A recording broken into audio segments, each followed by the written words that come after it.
All right, tonight we begin in Matthew chapter 8 and in verse 23. Now, right now we are in the middle of 10 miracles. And Matthew is going to tell us about these miracles. We've already talked about some, but he's just going to hit one, another, going down through 10 of them. Now, Matthew will give us more of an abbreviated story about this. And what Gospels could you go to if you wanted to get more detail then? Mark and Luke.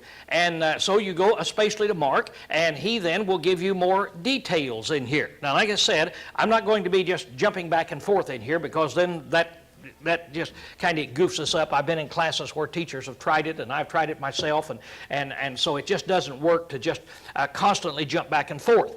But there will be times when I go through and when I'm talking here, and then I'll say, okay, and I might tell you something that you don't read in Matthew. In other words, as you're reading it, you don't read in Matthew. Well, feel free to stop me and say, where did you get that? But you can be assured I'll say, well, it's either in Mark or Luke that is over there. And so we put all three together, and then we get these stories. Now, Matthew tells about 10 miracles.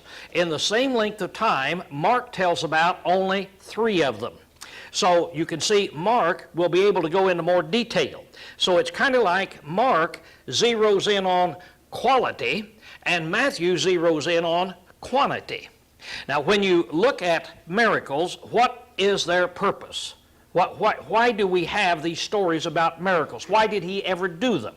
Why do we have this? To verify that he is the Son of God. It's to prove that he is who he said he was. Now, when you are looking at miracles, what are the 2 things that you want to know as you look at them? Number 1, you'll need to have enough of them done so that you'll know there's not some kind of a trick, won't you? And then the other thing, they have to be some quality miracles, something that is of a real quality nature. And so that's what you get. When you study Matthew and then you study Mark and you put them together, then these things begin to come out in this way. Now, tonight, we're going to start here in verse 23. It says, and when he was entered into the boat, his disciples followed him, and behold, there rose a great tempest or storm in the sea. Now, this is one of those miracles that everybody knows about, I guess, whether you are a Bible student or not. It's one of them that we've heard about. But I want to talk just a moment about this to kind of put it in a proper perspective here in this. Now, last week we showed this. Here is the Sea of Galilee. Now, here's where Jesus is going to be working. 9/10 of his time is going to be around this sea. So it will help us if we get acquainted with that sea that is in there. Maybe next week I might bring in a comparison of that and Lake Washington and show the comparison of how they would lay in there. But we need to get that. Now, on this, I put this up. This is a NASA picture, and I just want you to be able to see some of these cliffs that you've got here in there. Rod, would you click out some lights here? I'm going to show about 4 or 5 of these, and we can see it a little bit better here if we've got it. I want you to see that some of the cliffs that are around about that. Now, Jesus did most of his work over on that side of the sea. He would be walking up and down over on that side of the sea. Then that's where he did the work that he was on. Now, over here, the Romans built cities on this side of the sea, and that's what they call the Decapolis. In other words, the 10 cities that they built over there. Seldom he'll go over, but sometimes he does. To kind of give you an illustration, there's where Nazareth is, and then you'd go over about, I think it's around 14 miles, and you would come into Capernaum then, that's there. But it's real mountainous country, as you can see that is in there. Now, here we've got a map of the Sea of Galilee, and up there is Capernaum that is there. Now, as we look at this, here it is, what I've already said. You have the Jewish side, and you have the Roman side, and here you have the Decapolis that you've got over on that particular side. I think probably what I've done, I'm going to see, you remember that time that I came up here and I goofed up on my sermons? You don't remember that time? Okay. The same thing happened. When my computer, when I come back, it comes back and it jumps up one stage and I don't check it out. Okay, here's where I want to get. Here's where I want to kind of show you in here, and I've got some others that would have been much better on here. But now, as you look down here where this is blue, down there is the Sea of Galilee. And this is an actual picture of this. Now, up there is Mount Arbel. And as you can see, I've got up here, wind comes in. The wind comes in, and it goes down over that. There is the cliff that it goes down over, which shows you it just comes over, boom, and right down that thing it goes. The Sea of Galilee is down at the bottom of that cliff that's there. Kind of gives you another perspective of it. It's just a sheer cliff that is there. So here we got a guy standing up there, and you can see the wind comes in and it goes right over that. I think that's Oliver, if I'm not mistaken, that's standing right there. I think the picture's out of kilter there. But now, the weather front always comes in from the west, and then when it comes in, it'd be coming in here from Oliver's back. And then it goes down that cliff, zoom, out on that sea. As you can see, as you look on the other side, which will be about 3 miles over there, why, then there's other hills that are there. So this thing is right down in the bottom. And so when these winds come in, it comes in, pow, down there, hits it, and it then kicks up the storms in the sea. We'll not read all of these, but here are some that tells you several times about storms that happens on the Sea of Galilee. So the interesting thing is that you can be heading across the sea like these guys are going to be doing here in just a moment. The sea will be real calm. When they get out in the middle, just all of a sudden, a storm comes up. And you say, well, that's strange, a storm comes up. Well, the wind comes over, and as soon as the front does, it heads down, and wham, and then it just sets up that storm valley that's down there on that. It's kind of like the Lake Washington, when a front comes in, it comes down over that hill and starts churning up Lake Washington. Have you ever noticed your choppy waters are on the south side, aren't they? Now, if a strange time, once every 10 years or something, it may come in from the other direction, but it's always coming in from the west, and your real choppy waters are down on the south side of the bridge. You look over on the other side, and it will be clear there. But then that's where it comes, and it keeps getting, waves getting higher and higher and higher and slopping over the bridge. And why does it do that? Well, it's coming down over that hill in Seattle, down on that lake. Now, this right here is a much higher hill than what you have over in Seattle, and but the storms come in about the same way. So you can look there and you can kind of think on the days that they close the floating bridge and look out on the lake and see kind of the choppiness that's out there. This is kind of the thing that they had there. Now here we've got a boat, and this is an interesting thing. This is an actual fishing boat that was dug up that's from Jesus' time. It's the only one that they have found. And it was burned, and then it got sunk in the mud. The lake went down, it got sunk in the mud was all over it, and so it was preserved to this extent.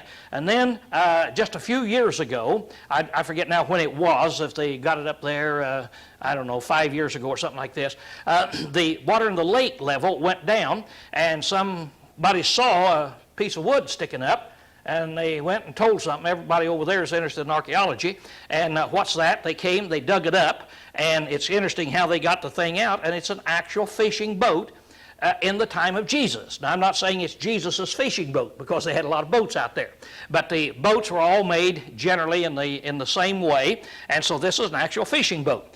The interesting thing about this is, as you look at it, now if you're wondering what all those white things are around it, all those are braces. Now they come up there and they've got all those braces because the thing is just so fragile that it'll fall apart.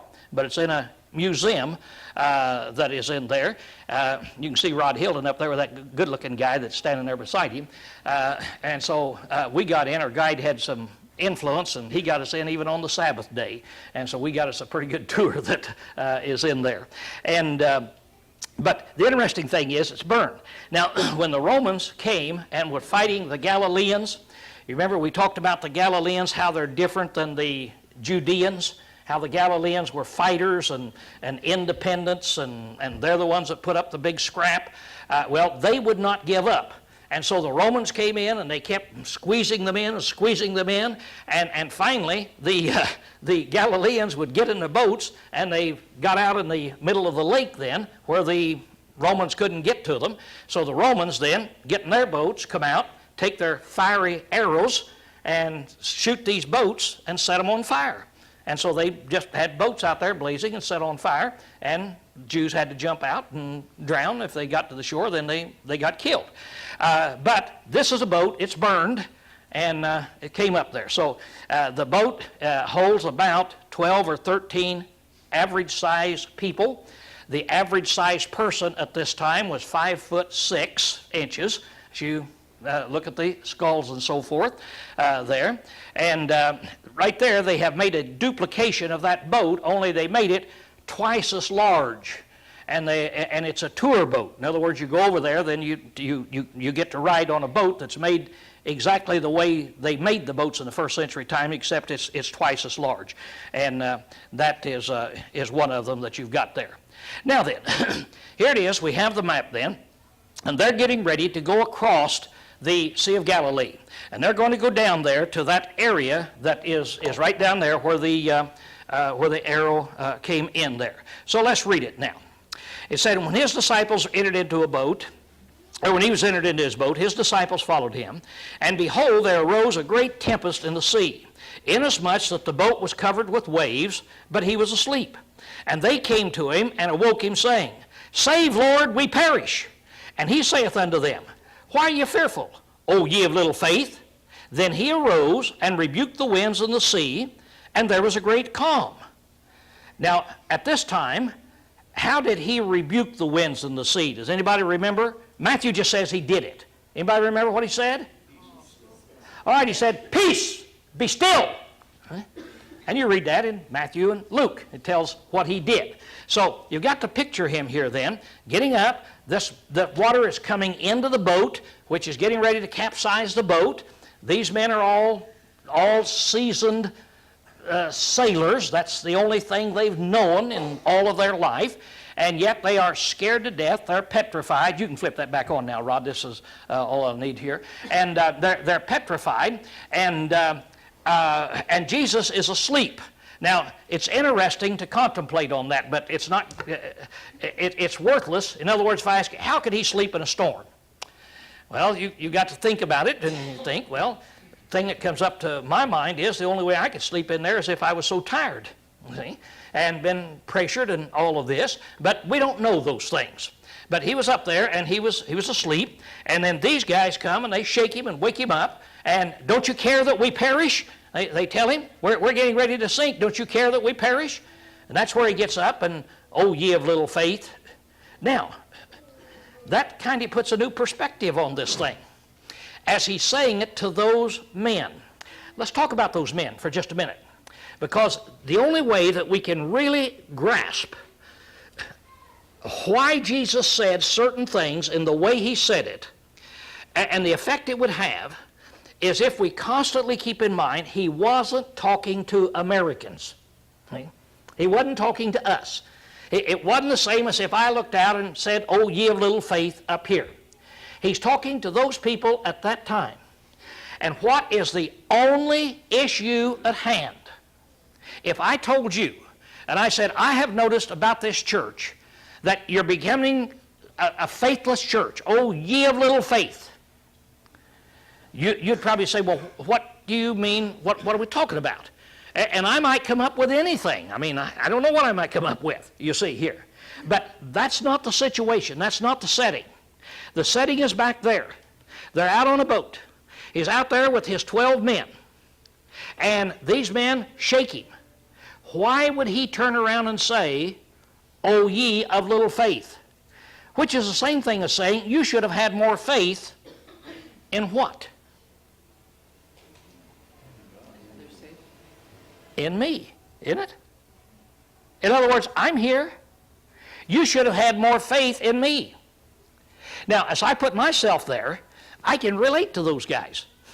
Because if I'm out in a boat and here's a storm and we're about to sink and the water's sloshing over in the boat and it's not going to be long until that boat sinks and the Lord is up there still asleep, I know that I'm in dire danger in here, and I guess what I should have done, now you put yourself in here, should you have done this? This is what you should have done had you been there, would have been to say, fellas, let's quit dipping water. There's no need of us fighting this thing. Wake up the master. He'll calm the sea. That's what they should have done. That's what they would have done had they have known without any doubt Jesus is the Son of God. Jesus is the one that created that lake. He's the one that created the universe. He has control of all nature. He can do anything. And if they had known, had the faith to where there's absolutely not the slightest doubt, isn't that what you would do? What does he mean, O ye of little faith? What he's telling them is, you people do not have the confidence in me that you should have. Now, why should they have any confidence in him at all? Why should there be any confidence at all? Yeah, but that's what he's claiming, but at this time he really hasn't made the claim yet, has he? See, in our study, yeah, he's claiming he's the Messiah. In other words, John the Baptist has pointed him out, you see, and so forth. But to really make the claim, I am deity, it hasn't been done yet in those terms. But what has been taking place where they should have known this man has control of everything? All the miracles he's been doing. He's been going around healing the sick of all different kinds. He's been doing all of these things. And so what he's telling them is, if you're really perceptive, if you really noticed what I'm doing, if you really analyzed it, you would have come to the conclusion by now, there's nothing I can't do. See? But you didn't have that confidence. So, oh, ye of little faith. Then he turns around, looks out at this wind that's blowing down over that cliff, and says, peace. And the wind stops. He tells the lake, be still. And whoosh, the waves go down, and the lake is still. Now, would that impress you? And especially when you had given up life, you'd given it up. But go back and think about this just one more little time. Why didn't Jesus wait until it was all over to tell them that they had little faith? He got up and he didn't seem to be in a big hurry to calm the sea, you see. Oh, ye of little faith. See? Then he tells them in here, but it's making an impact on them. He's wanting them to see. That's what these miracles are for. These miracles are designed to go from one to another, to another, to another, so that when any sensible man sees enough of them, he must come to the conclusion beyond any shadow of a doubt, this man is the Messiah, the Christ, the Son of the living God. So this evidence is establishing that fact for him there. So that's why he's doing it in this way in here. So he rebukes them. Now then in verse 27, look at the effect. And the men marveled, saying, what manner of man is this that even the winds and the sea obey him? So now, who are these men? Who's in this boat with him? These 12 are there with him. The disciples are there with him. What manner of man is he? See, there hasn't been enough impact yet on their mind for them to have that absolute, total confidence and faith. He is the Messiah, the Son of God. What kind of man is he that he can even control the wind and the sea? Now, they marveled. They marveled. When you get to the book of Acts, you will find that they talk about miracles. And when they talk about miracles, they call them, one word that they call them are signs. And the other is wonders. That he did many signs and wonders. Now, when you do a miracle, what is that a sign of? What's that a sign of? Anybody who can do a miracle. It is a sign God is with him, isn't it? It's a sign that he has a divine power outside of the power of a human being. That's what a miracle is. Now, we hear the word miracle all the time. We hear maybe this girl, the POW that was restored, you might say it's just a miracle. No, it wasn't. Now, it was fabulous. It was awesome. It was inspiring. It was great, but it wasn't a miracle. Right? And people, they say, well, somebody, laid out here for 3 days, and it's just a miracle that they didn't die. No, not a miracle. What does it take to be a miracle? All right. All right. Supernatural is what I'm after. Somebody, some man, does something, and it's supernatural. That's what you mean unexplainable. It can't be explained by human nature. It's unexplainable. It reverses the laws of nature. Now, when this girl was captured, and when she was restored yesterday, it might come out that she's been tortured, that she's been just horrible things. And you say it's unbelievable that she could live through it. I don't see how she could do it. Yeah, that's all that. See, I'm not denying any of that. But what I'm saying is it supernatural? See, is it supernatural? No, it's just absolutely unbelievable. It's there. I've seen people in sports do things. Let's take somebody maybe that can jump, high jump 7 feet. Man, that is, they come up there and they jump over that light in there. Woo! I don't see how they do that. And there's only one guy in the world that can do it. Is that a miracle? No, it's not a miracle. That's not a miracle. Explain. This guy has the muscles and so forth, and you take the relationship of the muscles to the weight and the propulsion, and no, it's explainable. But suppose that I walk out here and a guy said, okay, I'll tell you what high jumping is. You see that 747 up there? Watch me. And bing! I land here. Now, want to see me do it again? Now, is there any difference in those two? What's the difference? What's the difference? One is beyond the ability of a human being. See? One is beyond the ability of a human being. It defies laws of nature. It defies laws of nature. That's what a miracle is. That's what a miracle is. We found that Jesus made wine out of water. Well, it was a miracle. Now, in what sense was it a miracle? What did he tell them? Stop to think and look at that miracle. Remember what he said? Fill up these barrels, and there'll be several gallons. Fill them up. Run them over. Remember that? Run it over the top so that there's nothing in there but water. So that I'm not going to be taking 10 gallons of real concentrated wine and pour in there and then have a mixture.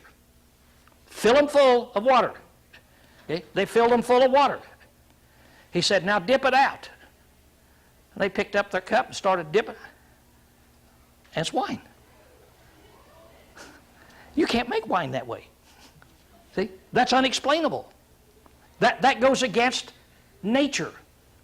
And so that's what a miracle is that which is opposite of natural laws. And so a miracle is not something that just boggles your mind, but it's something that's opposite of natural laws. Now, it's called a sign. So if somebody does that, it's a sign. See, it's a sign there. Suppose that I told you that I am the greatest mathematician in all the world, and I can do any math problem. See? Anybody here believe that? Now, what would I have to do before you would believe it and put your life at stake? You'd gladly put your life on the line for me if somebody says he can't do any problem, and you'd say, if he can't do it, I'll let you kill me. What would it take for you to have that confidence in me? Roger says it's not enough. See? Oh, ye of little faith. See, here's a guy that's hopeless. What would it take? Show a sign. Show that you can. Okay, show you I can. How would I go about doing this? Problem after problem after problem. Oh, so you want a lot of problems. Yes, he wants a lot of them in there. Let's just suppose that you'd say, okay, Lowell, let's try this. I want you to take 689,548,265 trillion and square that, and then divide it by 17, and then multiply it by 128 times 7. I say that would be 42.69. Now, anybody in here want to contest that? All right. So finally you get a computer and you work that thing out, and it comes out just exactly what I said. And somebody else says, well, let's try another one. And so then you throw in a whole lot bigger out here. And I don't care what you throw in, you just keep throwing them in, hundreds and hundreds of figures out here. And as soon as you get through, I say 968.722. So you go to a computer and you work on that thing all day long and work on it and finally, you know he's right. Anybody got another problem? So then, show me these problems. Now, would there come a time when you would understand that I'm a math genius? That I can do things that no other human being can do with math? Yeah. Now, the first problem wouldn't do it, would it? Because I know what you'd think. What would you think if we did it the first problem, and I give you that? It's a setup. It's a setup. See, that's what you're going to think. Then the second time, you'd say it's still a setup. He got somebody else. And then the third time, well, that rascal, he got somebody else. See? Then you say, let's catch him. Let's catch him up at Fred Meyer's, and we'll get a math teacher of some kind, and we'll throw these things in it. We'll get Carl Main up here as math teacher, somebody we can really trust, and we'll show him. And I don't care what you throw at me. I just give you the answer. There will be a time when you will say, that man can do anything with math. See? But I had to show you signs. See? And what were the signs? Let's try this one. I'll make the claim about what a great math student I am. Now I'm getting ready to show you. And it's not going to be any simple thing like 2 plus 2. It's going to be 2 plus 3. It's 5. Check that out. And Ryan's counting. Yeah. You think he's impressed in here? Let's try a bigger one, Ryan. Let's take 10 plus 2. 12. Woo! Anybody? Am I giving you a sign? No. See, any little kid can do this. But no human being can do what I explained a little while ago. See, so you just keep going at it. A sign has to be something that is beyond the capability of a human being to do. That's what it has to be. It has to be beyond the capability of a human being to do. Mm-hmm. I think it's important to note that there's a certain amount of skepticism which is perfectly reasonable. Because they were surrounded by idolatry and Right. people who believed in the supernatural, who actually believed in the Roman gods and all of that. That's right. So, and there were magicians and people who did sleight of hand. It would be perfectly reasonable to be skeptical. Perfectly reasonable. In fact, there would be something, you'd have a mental problem. I generally say you have a mental problem if you weren't skeptical. See? Somebody came along like Jesus, and he started making the claims that he made, and anybody that would not be skeptical of that would have a mental problem, you see. Because you see all kind of trickery around, and they had these idols everywhere. And they would have these idols, and these idols could talk to you. Do you know the idols could talk to you? And they could give you information and so forth. Yeah, their idols that they had, the Roman idols, could talk. And you say, well, how did they talk? Well, they had some idols of which was hollowed out, and the priest would go back and he would get in this hollow, and up here's the mouth, and so people would come in, they would ask him questions, and the idol itself, nobody else in there, just the idol, they didn't know this priest was up on the other side of it, see? And this priest would talk, and the people would come out. That idol talked to me. That idol prophesied. That idol told me, you see, something. So they had all kinds of stuff like that, like we do today. You turn on the TV. Anybody ever seen a miracle on TV? You see it all the time, don't you? You see that it is on there. Are they miracles?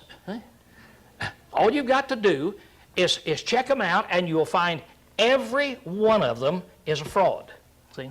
Every one of them is a fraud. They're all set up. There's never a time when they're not. But boy, don't they look good? See? Don't they look real? Now, if somebody came in and says, I'll do a miracle. In fact, we had a person in here last semester, sitting up here in the front seat. And they were pretty well perturbed at me because somebody had told them that I said you couldn't do miracles or something. And so they came and they got on me. You can do miracles. And I go right down here to the Rock Church and we do miracles, you see down there. Well, fine. You know, I may be wrong. Let's do one. Do me one right now. You know, what do you want? Oh, I don't care. You know, it doesn't make any difference what it is. And you look around, you can find a little scab on it. Just heal that scab. See? Oh, that's just, we don't do stuff like that. That's too little. Well, you want to go to the hospital? I mean, we could run up to the hospital and heal a couple sick people up there, and that would convince me. Oh, nothing would convince you. Oh, yeah, it would. It really would. No, it wouldn't. You're an unbeliever. Nothing would convince you. Well, man, give me a chance. I mean, I'm begging you. I'm pleading with you. You certainly wouldn't turn around with a pleading man. I'm pleading you, just do one miracle, see? And something where I can see that it's a miracle. And if I said, nope, we're not about to do it. You know, we're not about to do it because we don't do miracles in front of unbelievers. And so I left. Well, I kind of thought that's what miracles were for, you see. But that's what you find today when you're talking about it. Now, a sign, it has to go against nature. See, it's what it has to go against. Now, so it's a sign. It's a sign God is with me.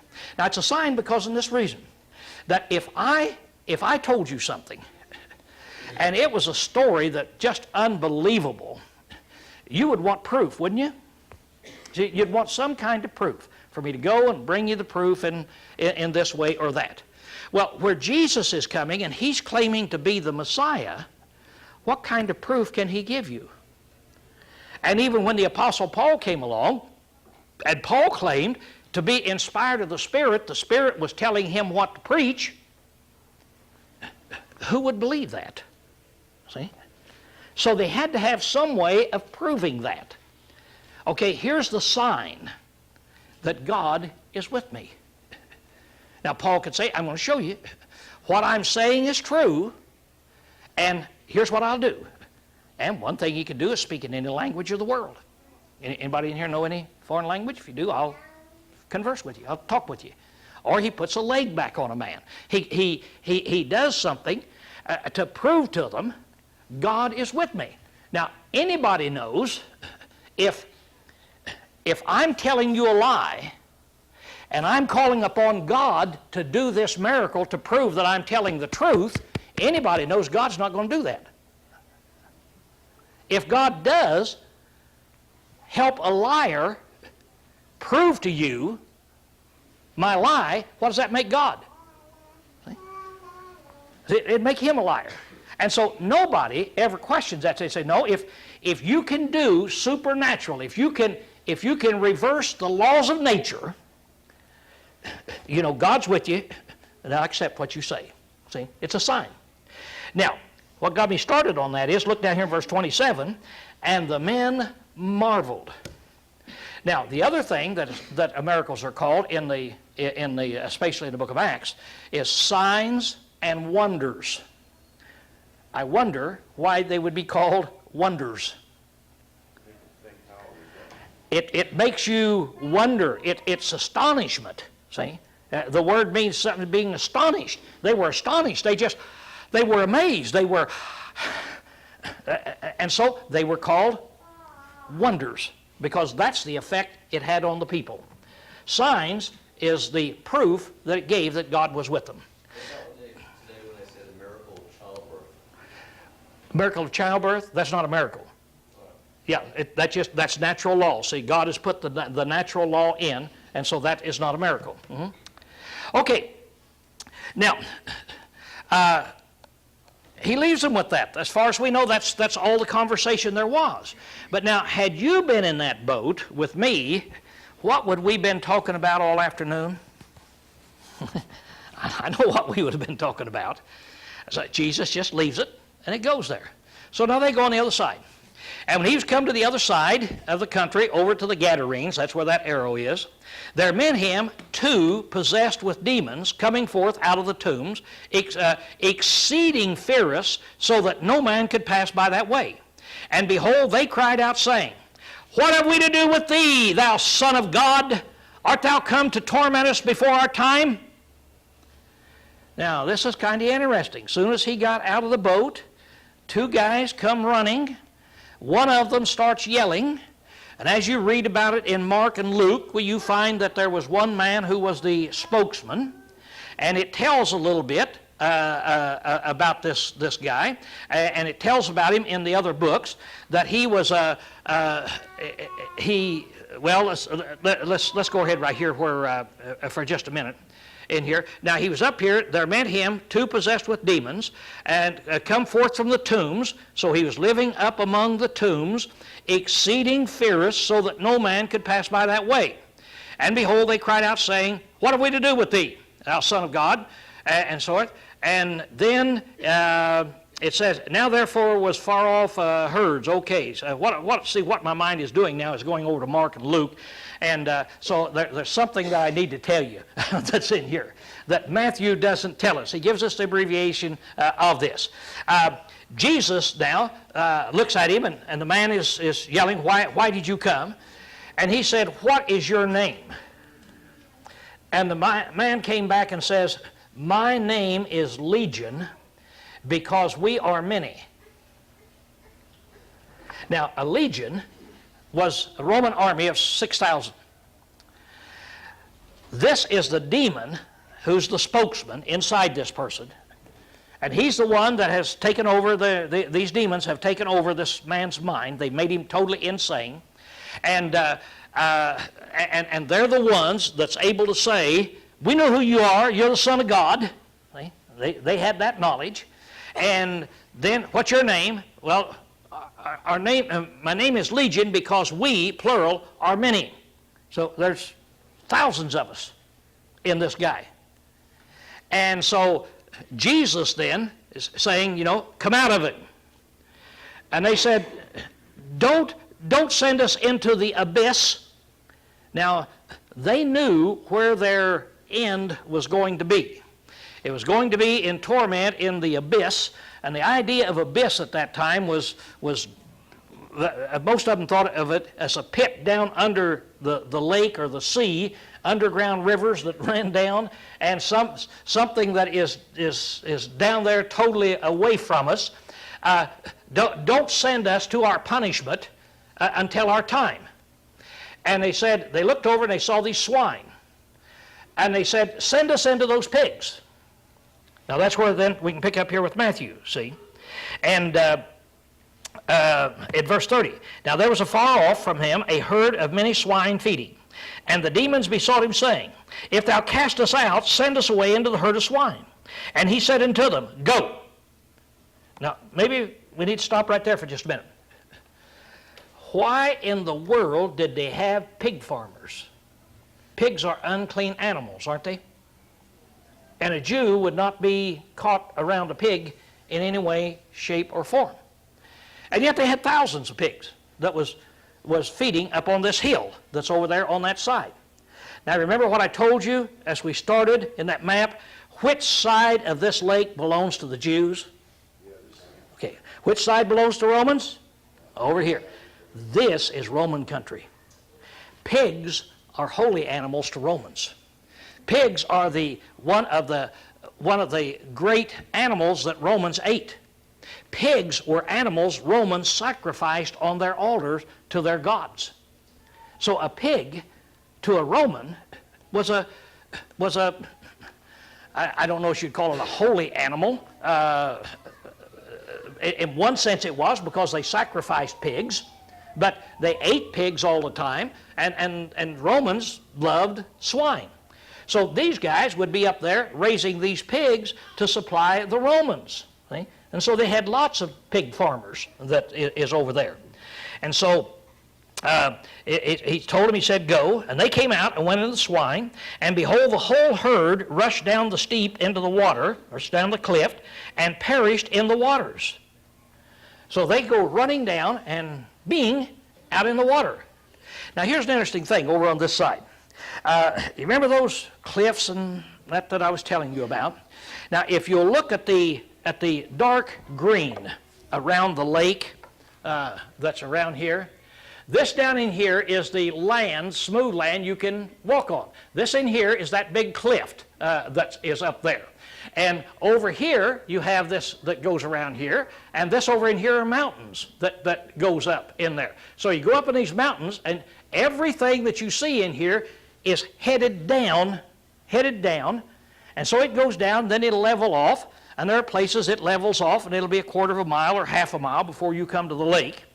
But there's one place that is right down in this area, right in here, of where this cliff comes out, so as you go down the cliff, then you go out into the sea. And so that evidently is where the pigs ran down. So you go over, you look at that, while you say, well, that must be where it is, because nowhere else would they have run down, go down the cliff, and then just automatically going into the sea. But there is a place that right in that area which it happens. So they ran into the sea. Now, the guys up there that was taking care of those pigs, what would you think if you were up there taking care of the pigs, and you don't own the pigs, obviously. You'd be hiring somebody else to do it, and so you got these pigs out there, and so they all run over the cliff, you see, by the thousands. And so it said in verse 33, and they that fed them, these are the guys that's working, went away into the city and told everything that was beholden to them that were possessed with the demons. Now you just have to kind of picture what you would say. What would you have done? Now put yourself in this picture. You're hired to go out and feed those pigs, make sure those pigs are fed. And you're feeding them right there in the same area that these two insane guys are at. Now Luke and Mark tells us these guys, they were out of their mind, and they, once in a while, some people would come out and they had conquered them, caught them, and they tied them up with chains. But anytime they'd tie them up with chains, they would break the chains. That's how strong that they were, because these demons were in it, and so they couldn't hold them. And so these guys go out and live among the tombs. Now that's kind of interesting, because what happens if you are a Jew and you live around or even walk into a graveyard? You become unclean that's there. And so, but anyway, these guys, whoever they were, whether they were Jews or whether they were Gentiles, they were living up there, and they were strong, and nobody could conquer them. And yet Jesus brought them down. And then he cast these demons out, and then it said as soon as they left, Mark and Luke tells us, as soon as they left, his mind came back to him. And he's back, and so they clothed him. Now, what kind of clothing would they put on him? You've seen enough of this country over there now on TV. They didn't go down to Neiman Marcus and buy a suit and put it on them, but they'd take their blankets that they always had and throw around them, and that was a presentable way, you see, of doing it. And so they clothed him, and he was in his right mind. And so he wanted to go with them, go with the Lord. Take me with you, Lord. Well, if you'd have seen this, you'd have lived among these crazy men. There'd been a lot of fear in there. Anytime they came around you, you would have been going somewhere else. And then all of a sudden, you were witness to this fact that this guy came over, got out of the boat, walked up to those guys and gave them a command, and they didn't do anything to him. And you heard them, okay, go into the swine, go. And all of a sudden your pigs ran down and they went into the sea. You take off to report it into town. How excited would you be? You just have to kind of put yourself in that shoes. They feel just like you would feel. And so in 34, and behold, all the city came out to meet Jesus. And when they saw him, they besought him that he would depart from their borders. So they came out and go away, go away. You come over here and look at all the damage you've done. You've ruined our whole business affair that we've got here. Go away, go away. And so this man, these two men, they cast the demons out. They said, Lord, can we go with you? And he says, no, I want you to go into the city and you tell them what's happened to you. That's significant. That Mark and Luke tell about that. You go and you tell them. Now here's a significant thing. Jesus, one of these days, is going to come back around into this area. And he's going back up to this place. And when he goes up there, guess how he will be received? Really great. He's going to be received really great. So evidently, these two demoniacs, their teaching, their preaching, had a great effect, great impact upon that city there, of the city seeing what happened, what kind of individual this person is, that is there. Okay, there's where we'll have to close in tonight. Class dismissed.